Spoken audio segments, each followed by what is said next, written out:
Joining us now from Washington is Michele Dunne. She's a senior associate at the Carnegie Endowment for International Peace. She's also a former specialist on Middle East affairs at the State Department and at the White House. Michele, thank you so much for joining us. Thanks for inviting me. So talk to us, first of all. I mean, it seems pretty obvious that if indeed Mubarak does step down, this is a huge victory for the protesters. The question is, what then? And with all this talk about the military stepping in, I'm curious as to your thoughts on whether that would be a good thing. It seems like the protesters have been so excited about the Mubarak prospect of him stepping down that we haven't seen as much reaction to the military role.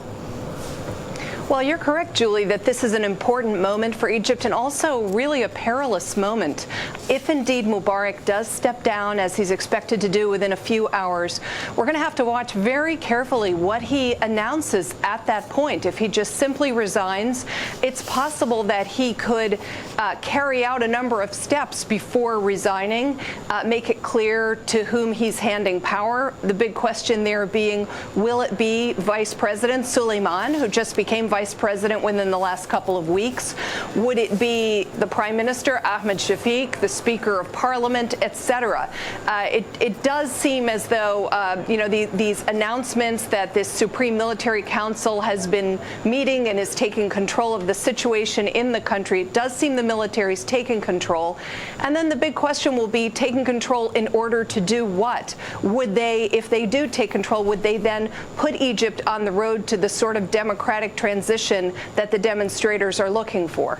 Now, Michele, we have heard from Human Rights Watch that has reported that there have been detentions by the military, that there has even been some torture at the hands of the military. What does that indicate about a peaceful military transition?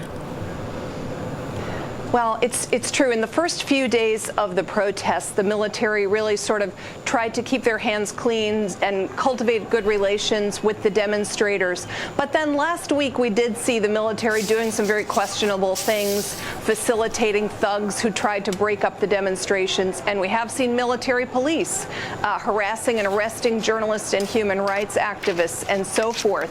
So, what's really going to matter is the leadership and whether there's a decision to make a fundamental break with the methods and tactics of the past or not.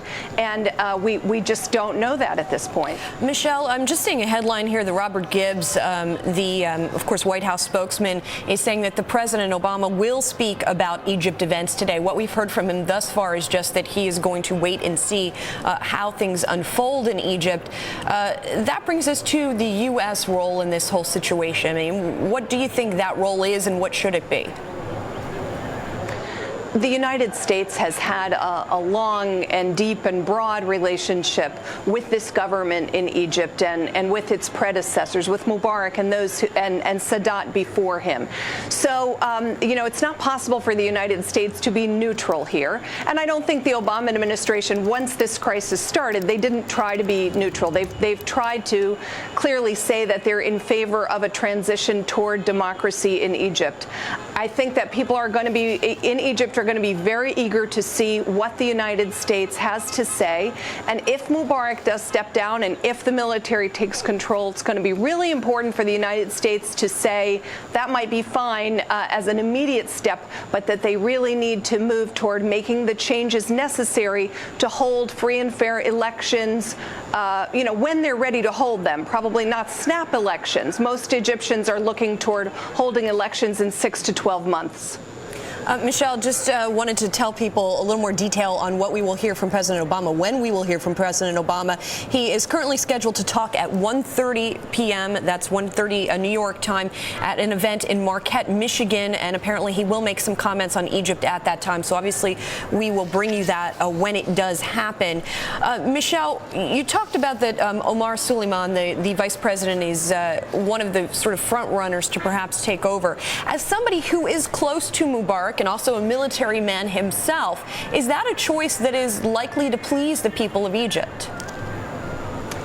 I I think that's really a question mark, Julie. I mean, the choice of Omar Suleiman as vice president is something I think that was comforting to some of the other leaders in the region and internationally because they know him as the former director of intelligence. But his actions and his statements over the last few days really casting doubt on whether Egypt was ready for democracy and so forth, I think have made a lot of people think twice about whether it's possible for him to lead Egypt toward a real transformation. All right, Michele, thank you so much for joining us to talk about this. Michele Dunne of the Carnegie Endowment. Appreciate your perspective.